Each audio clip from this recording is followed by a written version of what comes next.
Friends, good morning. मस्त अशी दिवसाची सुरुवात झाली होती. सकाळ सकाळ उठल्यावरच कॅमेरा चालू केला, कारण आज सगळं आयतं मिळणार होतं. मी कुणाच्या घरी आले आहे हे व्हिडिओच्या एंडला तुम्हाला नक्कीच कळेल. आयता आधी चहा पिला, मस्त असा व्हिडिओ घेतला. उन्हात थंडीच्या दिवशी उन्हात चहा प्यायची मजा आहे ना, ती काही औरच आहे, ते पण आयता चहा. आता हे बघा, ज्यांच्या घरी लहान मुलं आहेत ना, त्यांच्या भिंती अशाच असणार आहेत, आणि ज्यांच्या नाही आहेत तर ते त्यांना त्यांचं बालपण एन्जॉय करून देत नाही असं मला वाटतं. असो, मी माझ्या बहिणीकडे आले होते आणि अचानकच आमचा प्लॅन झाला. तिच्या घराचं होम टूर मी नक्कीच तुम्हाला देईल, पण त्याच्या आधी ह्या गॅलरीचा होम टूर बघा. इतकी छान आणि सुंदर झाडं लावली होती, तिला खूपच जास्त आवड आहे.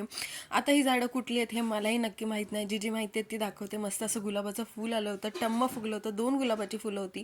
महासंग्राम झाल्यानंतर हे दोघे मस्त एकत्र आले होते. ह्याच्या आधी जी काय कंडिशन होती त्याच्यासाठी मला मोबाईल उघडूशी सुद्धा नाही वाटला. पण असो, लहान मुलं असेल तर असं होतंच, आणि आमच्या गप्पा सुद्धा होत नाहीत हे दोघे जण असेल तर. त्याच्यानंतर हे छान असे खेळत होते मस्त, की ह्याच्या आधी काही झालंच नाही असं त्यांचं बिहेवियर होतं. कसा वाटला व्हिडिओ हे मला नक्की कमेंट करून सांगा. भेटूया नेक्स्ट व्लॉगमध्ये. तोपर्यंत बाय बाय.